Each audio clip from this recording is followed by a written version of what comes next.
Welcome back to the Square. I am your host, Curtis the Fifth. And I'm Curtis the Fourth. It's been some time. Feels good to be back on the mic. Yeah, back in the studio. Got a little bit of a break, a little bit of reprieve after the insanity of this 2021-2022 season. Rams are your Super Bowl champions, and now we are in the next phase of the NFL season, and that is the offseason, where today is the official start of the 2022 season. Just started about an hour ago. It's the 16th, 4/26. We are going to get right into free agency and all of the madness that has happened. But before that, let's dive into some news, some headlines, since everything has wrapped up with the season. Couple of stories to talk about really quick before we get into anything, and then we'll get into the bags that have been made. So let's start it off with the GOAT himself, Tom Brady. Brady's back. He unretires in a U-turn, a Brett Favrean type move, saying he's ready to walk away from the game. Leaving a real bad taste in my mouth, because I mean, NFL don't need this. Well, here's the thing though, because you go ahead and you start to look at the NFC, Aaron Rodgers and that depleted Green Bay Packers team, Seattle, and we'll get into this one in a minute, Russell Wilson out of there, off to the AFC, and I mean, Atlanta looks like they're shelling everybody out. New Orleans, they have no money to sign players. Carolina, they're actually a little bit scary, and we'll get to them in a second. But Tom Brady, I think he's looking back and he's like, if I want to go back to the Super Bowl, it's as good as time as any, and especially with the fact that Deshaun Watson's situation, which we'll talk about in a second here, his situation is starting to be a little bit more clear in his path to returning to the field, and he's just like, well, they might go after him if I want to get into this and I want to win the NFC. This is the best chance I've got, so right, let's run it back. Type situation, right? Because it come down to it. I mean, really, it's the Rams are really the only team that's in their way. Technically, I mean, you know, they're really like the 1 and 2. I mean, yeah, the 49ers got in there, and I mean, but they are going to go through a change right now, and with this, got to see what Jimmy Trey G Lance thing is all about, right? Absurd. Okay, yeah, exactly. So, as you were saying, the scope of the NFC is really wide open. It's very thin. So, and we There's can not see too many teams to talk all about. of the power is quote unquote actually shifting over to the AFC. They are loaded in the AFC. Even the bubble teams 1 to are 15. It's just exactly. And I'm saying bubble teams with really, I mean, really with air quotes, like multiple air quotes. Like it's like you said, like 9 teams, like just sitting there, like, well, you know, it could be us. You know, look at what Cincinnati did last outside year. of Jacksonville and New York, but hey. But that went without saying with the asterisk and disclaimer at the bottom of the page. But you know, but yes, absolutely. So, I just think I understood why I'm ready for the NFL to shift into this AFC dominant, all these young quarterbacks. Drew Brees retired last year. I was ready for Brady to walk away. Ben Roethlisberger is finally gone. No, that's what Brady's seen. He said, "Oh well, Brendan has offered himself as a sacrificial lamb this year, so I will just come back." You know, and I recant everything I just said 40 days ago. You know, it's like, all right, obviously, you know, sucking sour grapes after second round, you know, exit, but okay, I guess cooler heads have prevailed, and you know, and I shouldn't be surprised personally. I'm just like, why did I even allow myself to even believe you was gonna walk away, regardless of all the reports? I did say it. I'm not gonna believe Brady's gone until I see us start the season and he's not in a Tampa Bay on any field. I needed to see a press conference at least. That's true too. And that it was nothing. I didn't even, you know, it wasn't nothing. He was on, you know. But it is Brady to do it on Instagram. A couple photos of his wife, his teammates, this is guys why that he respects. See, this is why I can't even connect to this guy. Like, what? You know, it just I know he drums to his own beat. I get it. He's Tom freaking Brady.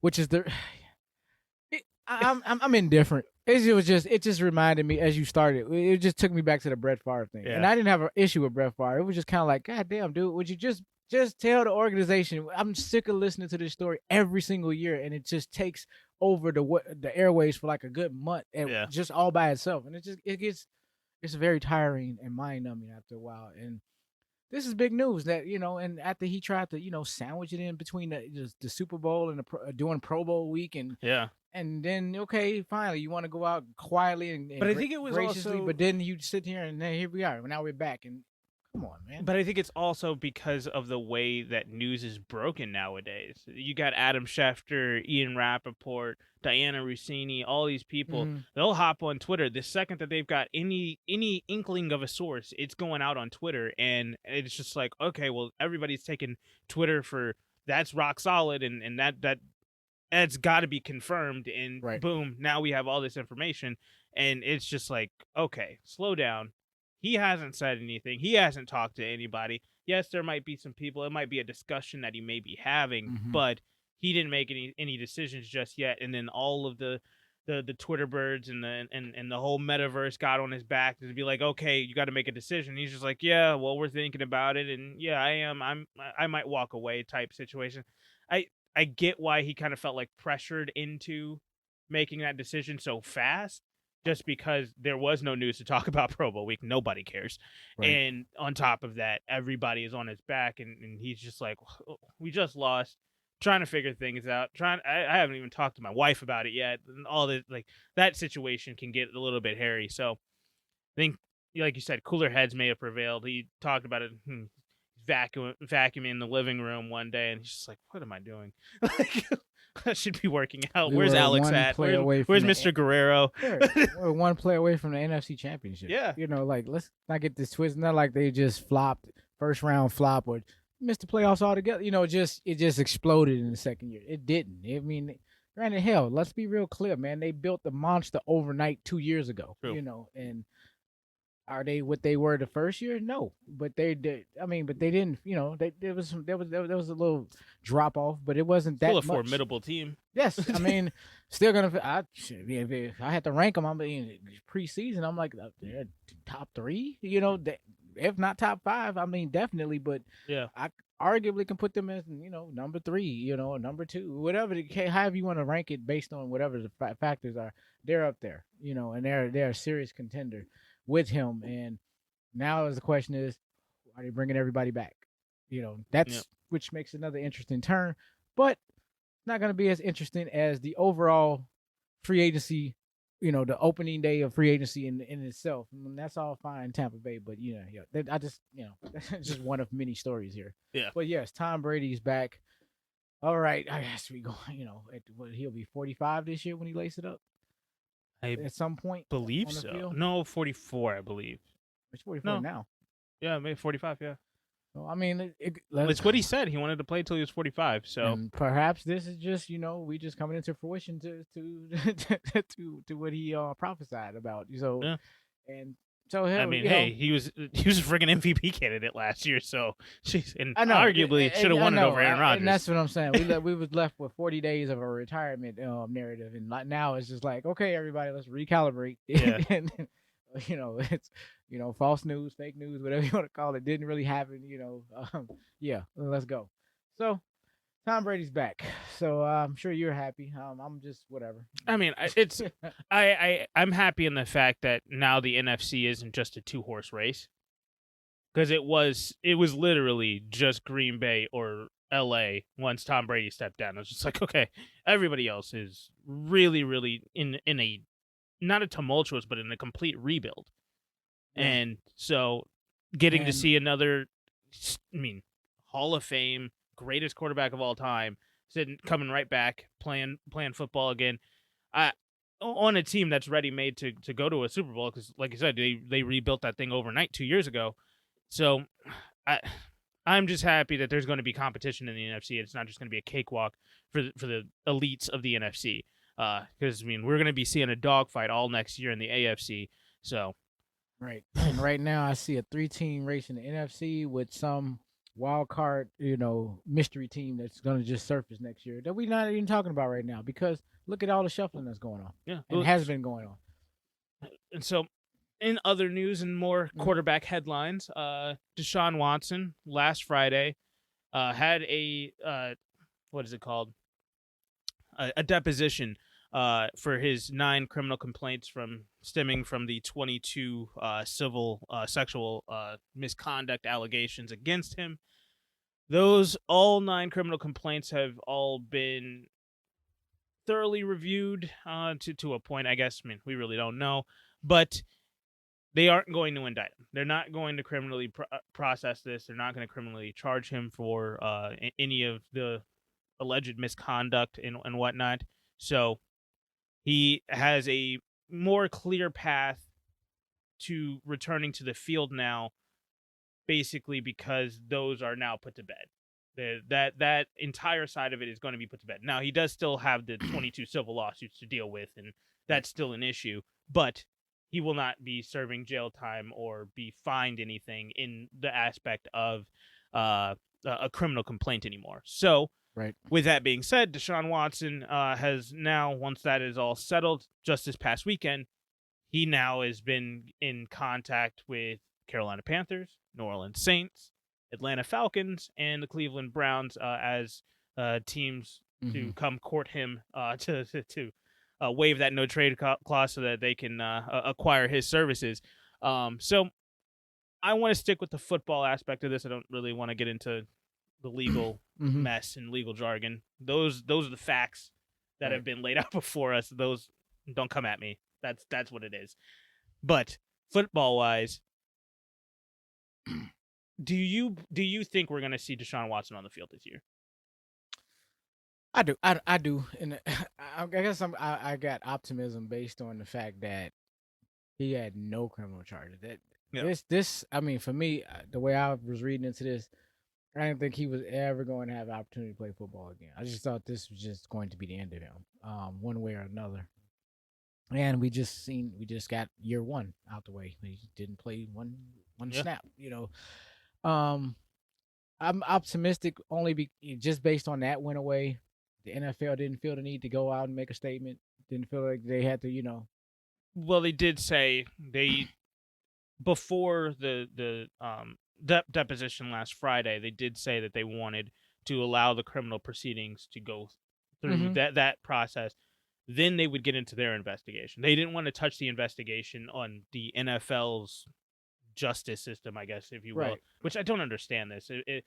To me, there's no other industry that has like a internal like FBI type situation that happens after actual FBI and police officers come in and do their job. You're followed up with a whole nother criminal like investigation by the NFL themselves. And it's like, chill. Right. Like, what you write my checks, but chill out. Like that's one thing to me, but neither here nor there. But with that being said, what we were talking about, him getting back on the field, I do think that with what you were saying about NFL not making a statement, I don't think they're going to put out a statement until they complete their investigation and in their process of talking to whoever they want to get a hold of to try to get whatever information they need to. That may very well be. I have the optimism that he will see, or he will see the field again at some point. Pending an NFL investigation, I think it's more of a PR stunt, and they got to sit there and show that they're in charge, and not so much in charge, but in control. And therefore, he might get a 4-week suspension.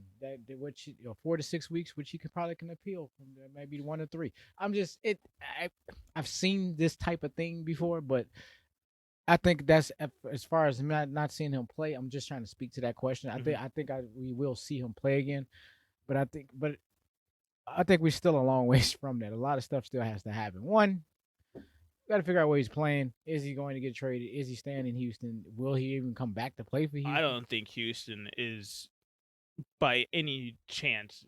I don't think we're ever going to see him play for Houston again because he's already said he's not stepping on the field for this organization ever again, and he's literally already done it for 1 year. I don't see what's stopping him from doing it a second year in a row if Houston decides to be stubborn and say, "Well, we're paying you." Like they can't not pay him. So like. It's either you trade him or you shell over the money to have him sit on literally not even on the bench. He was a healthy scratch all of last season. Right. So That's I don't think there's any possible way. Plus, Lovie Smith has already come out and said that he's hoping that he's pushing the organization to just get this over with, get him off the books, because we need to do what we need to do in this organization. On top of the fact that this is just a whole underlying just mess that is going to continue to be talked about within the organization until you guys get him out of this building. Right. So I don't think there's any way that we see him with Houston. He will be traded, I believe, but it's only a matter of where and who is going to be willing to give over the assets to go out there and get him.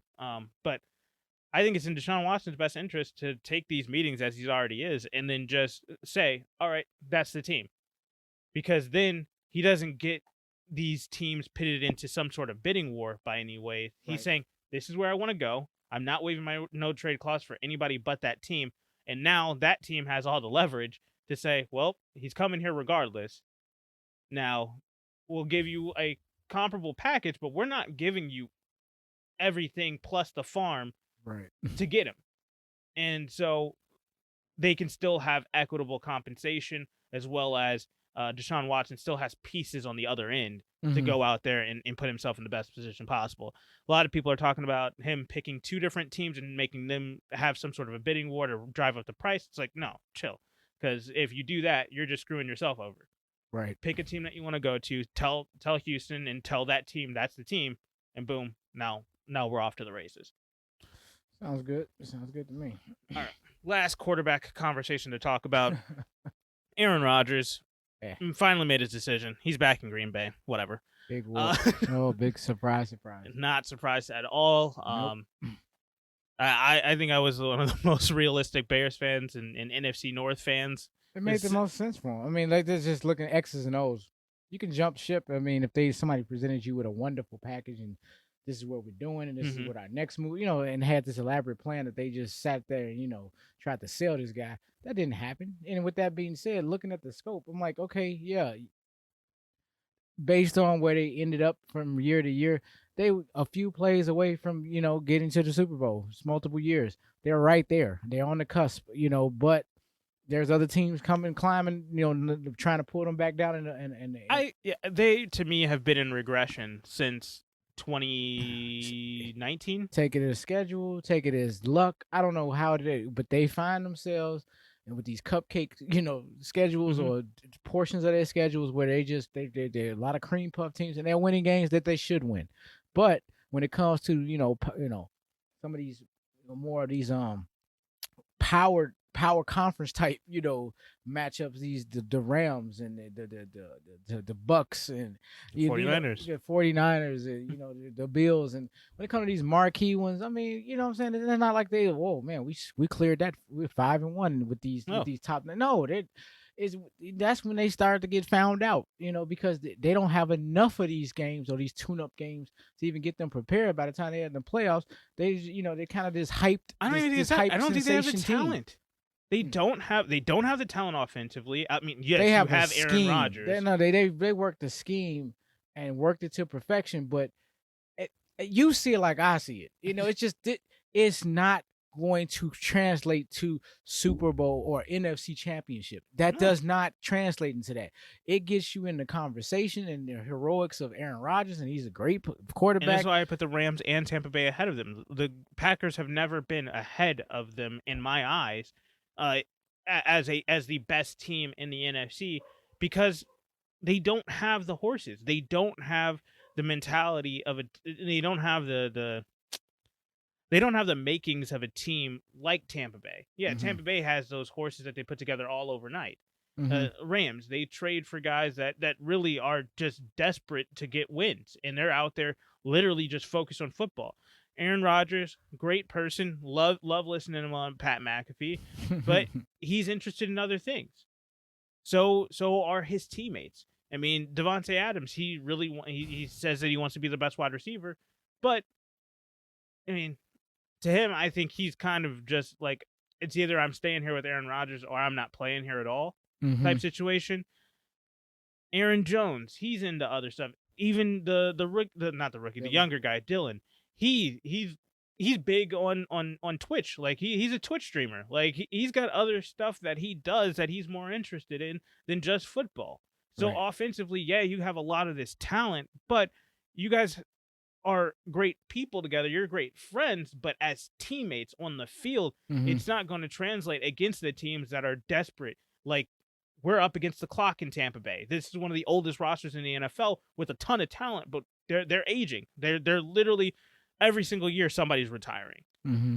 When it comes to the Rams, they're up against the clock because they traded everything. They traded their entire future to try to go in for it right now. So Right. they don't have the luxury of chilling out and like, oh well, we'll see it when we get down to that road. No, they have to be on it every single day. Whereas with Green Bay, you have traded a lot of your future. You have Mm-hmm. made a lot of these mistakes in kind of betting your future against Aaron Rodgers, but you're not they're not making the moves to go all in to win the title this year. And like for people to put LA and Tampa Bay and Green Bay all on the same field and all on the same level, it's just like what am I not seeing that these people are seeing to say, or what are they missing? Because it's just like all the moves that they have made by Brian Gutekunst, and I think I made a TikTok about this. I have stated this multiple times in the past. Brian Gutekunst needs to be fired. The fact that Aaron Rodgers came back tells me Brian Gutekunst needs to be fired.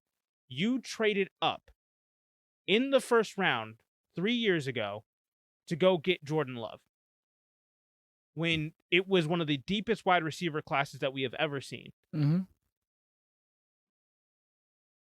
What are we doing? This is a guy now who's never going to see the field for Green Bay. Right. You traded up. You gave away assets in the first round, wasted it, missed it on other pieces that truly could have helped you. Mm-hmm. And then this kid's just gonna walk. You're probably going to trade him to some other team, but he is never going to play for Green Bay. What was the point? Just to piss off Aaron Rodgers so he can get 2 more MVPs and no Super Bowls? Look, no. I don't know.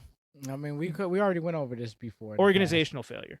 It was whether they thought he was done or he was showing signs that he was about to be done or they were just trying to get ahead of the curve. But whatever that happened, If that was the case, why would you not just trade this him is right where then we and were. there? Whatever that happened, they obviously got stuck in the process and they basically reneged on everything that they were going to do. You know, and they just kind of let's just let it go.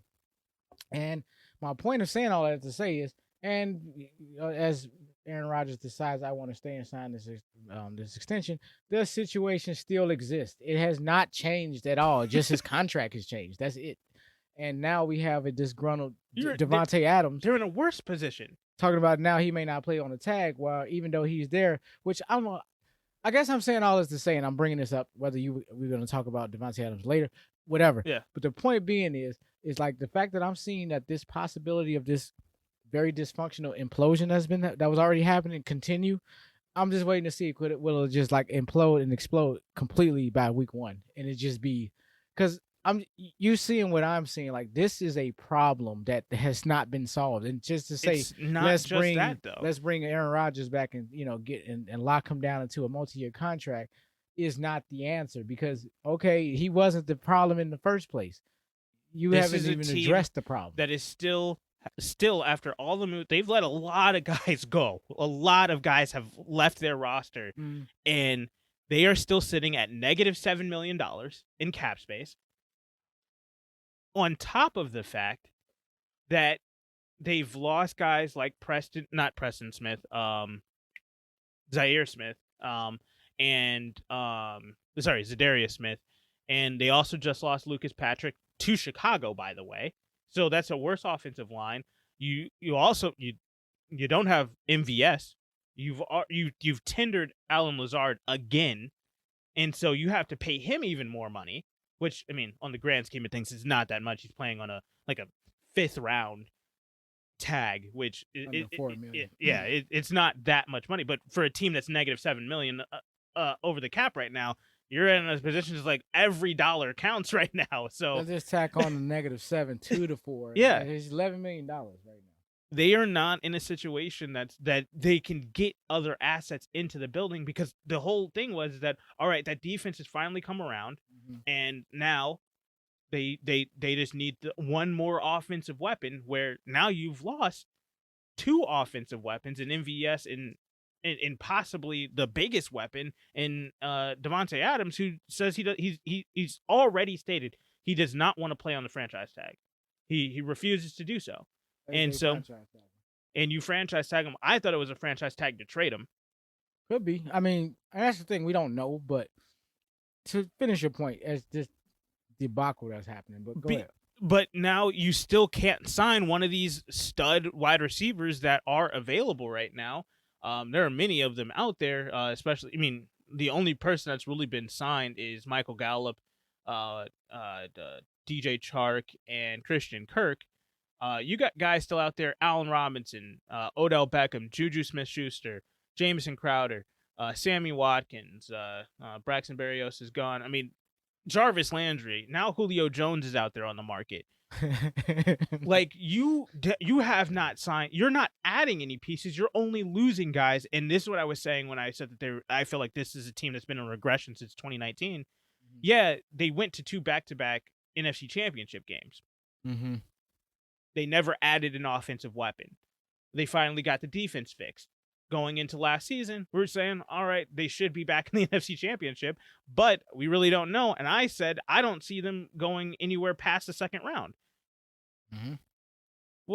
Literally what I said. They lost in the second round. They couldn't make it past it, even though even after the bye week, and they finally got everybody back healthy. That offense was putrid in that game, because they don't have any weapons outside of Devontae Adams. They didn't have Jimmy G. No. Yeah. Well, yeah. No. But that is the only word that comes to my mind is organizational failure. But everybody just seems to want to praise this team for what they have done. It's like they haven't done anything. They've lost an NFC Championship game 2 of the last 3 years. They failed to get back to it after getting the first round bye that they're saying that's all we need. All we need to be is at home in January and we'll be just fine. And no, that is not the case. You need weapons. You need guys, and you don't have them, and you don't have the money to go get them. Yeah, pretty sad, but now my fandom is watching. I'm like, oh, well, here goes the soap opera again, and let's see how this plays out. Because right now, like you said, as you stated, and I said, I don't have an issue with an Aaron Rodgers, the person, and this and that, the football player. I respect what, he's been very successful at the expense of my team. But yes, would I have liked to see him for a fresh new start somewhere else? Absolutely. Would I have liked to see Green Bay just take a step back, like maybe half the country? Absolutely. But with that being said, for what's going on now, it's the Devontae Adams situation, which he may or may not play, and he may or may not get traded. It's just like, oh, here we go with this nonsense, and just more NFC North banter. It's just like, here we go, and it's fine. But with that, Aaron Rodgers, great player, great career. Brett Favre, but hey, I mean, I'll take it. I mean, he's decent, and congratulations, Green Bay. Now you got who y'all got, and it seemingly y'all strapped now. You wanted to lock him down. I mean, the situation has not been dealt with internally. There's still, upper management issues that are still going on here, and I'm curious from an actual dramatic soap opera element. I want to see how this plays out. I want to see how the story writes itself, because I see it as just a train wreck, a slow one over the course of 17 weeks. Well, that's what it was last season.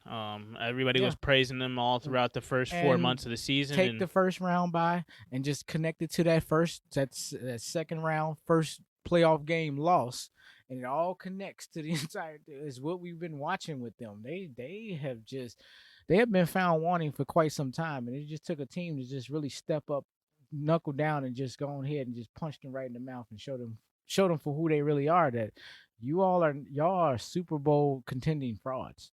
They are a playoff team, contending team, but they are not a Super Bowl contending team. and by no stretch of the imagination, and the narrative, you would think I'm speaking blasphemous compared to what the narrative is. I'm like, well, let's just like as you were sharing, let's just put a spotlight on the results. How has all of this ended, and why? You know what? I have a perfect way of wrapping this. Right ahead. Green Bay is Pittsburgh of the 2010s. Okay. Say a little more. Everybody year in year out, they're one of the best teams in the AFC. They're going to always be in contention for the Super Bowl, air quotes there, guys. But every single year we see them get knocked out by somebody. It didn't have to be it didn't have to be their kryptonite in New England, but they kept losing in the playoffs. They could not get it done in the playoffs all throughout the 2010s. That's true. And that's the same thing with Green Bay. Yes, 2011, they got that Super Bowl, but in the last 5 years, playoff, the two of those times NFC Championship game, still can't get it done. You still have not reached that precipice getting back into the Super Bowl in quite some time, and I'm tired of people continuing to talk about this team like they are one of the best teams in the NFL. They're not. Yes, that record is fraudulent. Yes, they have one of the greatest quarterbacks of all time in Aaron Rodgers, and to a degree. But this is a team that I think people need to start putting back into their proper spotlight. They're just, like you said, a playoff contender. They are a team, well, kind of like how New England was, but New England actually got the Super Bowls to back it up. This is a team that just is benefiting from a very down rest of the division. You've got Detroit, who's never been a team that could get it figured out. You've got Minnesota, who has every other year they're up and down, but the last 2 years they've been absolutely trash. And you've got Chicago, who just never has had a quarterback. Right. And it's I think it's really sad to watch people talk about this organization and continue to boast them up as much as they do, and basically gaslight Green Bay fans like they're the greatest organization of all time, when for the last 30 years they've been an organizational failure. No other team would get away with having 2 back-to-back Hall of Fame quarterbacks and only having 2 Super Bowl Lombardi trophies to show for it. No other franchise would get away with that. No. Not even the beloved Dallas Cowboys. Cowboys nor the 49ers, but the greatness of Joe Montana didn't Pittsburgh themselves, they wouldn't get away with that. No. And like I said, just put them back in their proper spotlight. This is a team that's going to contend for the playoffs. We'll see what happens from there. But until they show me that they can actually get to a damn Super Bowl again, at least, let alone win one, right? Miss me. I'm done talking about it. Well, it can be done this year because they done nothing in the previous year to merit that type of narrative to going into the start of the season. They're going to be out there trying to contend like the next person. Like I said, I'm going to keep them in a proper perspective. They are a playoff contender as of right now. Now, that's as of today. We're only on day 1 of free agency. We ain't even gotten to the draft, nor OTAs, and so on and so forth. So therefore, there's a very long road. But however, where we stand today, they could be nothing more than just a playoff contender. Yeah. Last news headline to talk about. I think it's pretty significant. Fox has kind of a hole in their programming package right now. Did you catch this? Is this the Aikman thing? Troy Aikman and Joe Buck jumped ship from Fox, and they're now in the Monday Night Football booth. Well, Walt Disney, you just continue to keep finding ways to. Yeah, that's from the power conglomerate. You know what I'm trying to say, of the world. That was a huge swing there, and Fox just took a big hit. Major hit. I really don't understand people that are so down on Joe Buck. Like they hate this man. But you wanna know why? Because Joe Buck just called it like it was against your crappy baseball team. during the World Series. And whoever you were, whether you was a Cardinals fan or a Giants fan, it's just don't knock the man for don't knock the man for his hustle. He does what he does. I'm like, if you want to complain about somebody, there's a Chris Collinsworth of the world to complain about. He's ain't Joe Buck. He's the busiest man in the fall. This dude is doing NFL football Thursday night, Sunday afternoon football, and calling the World Series and playoff games and major playoff games throughout the entire MLB playoff. During the pandemic. Didn't matter. He has won every plane. The Iron Man Award. I am a major fan of Joe Buck. I'm not. He ain't my guy, but I never had a problem with any of his work. I respect him in this craft. I'm like, but I would hear this stuff off and on, like, what is people's problem? And I always have to associate to what event did he call? Because more times than not, it has to do with the event was more so than him. As if he has to take the brunt and he has to be this, he is the reason why I can't stand whatever happened. And then I had to listen to this man's voice for 3 hours tell me how bad my team was. Don't knock the, don't kill the messenger. That's all I'm saying. I mean, the reason why Joe I like Buck him and go ahead. I'm sorry. The reason why I like them as a team, Joe Buck and Troy Aikman, is that they don't overshadow the moment of the game. We go back to Super Bowl 51, the New England Patriots comeback. Right. That was you're not over when you think back to that game. You think about the game itself. You don't think about Joe Buck and everything that he said during that game was so overzealous and he was really just making that moment. It's like, no, he let the moment be the moment and yes, he called the game. You knew what was going on because he was keeping everything in line. Right. But he was also just letting the moment be what it was. It's like, this is insane. And he's not going to be that John Madden or Chris Collinsworth who's just going to whoa, it's not that. And I don't need that. Like I don't need Mike Breen bang all the freaking time. Failing. Yeah.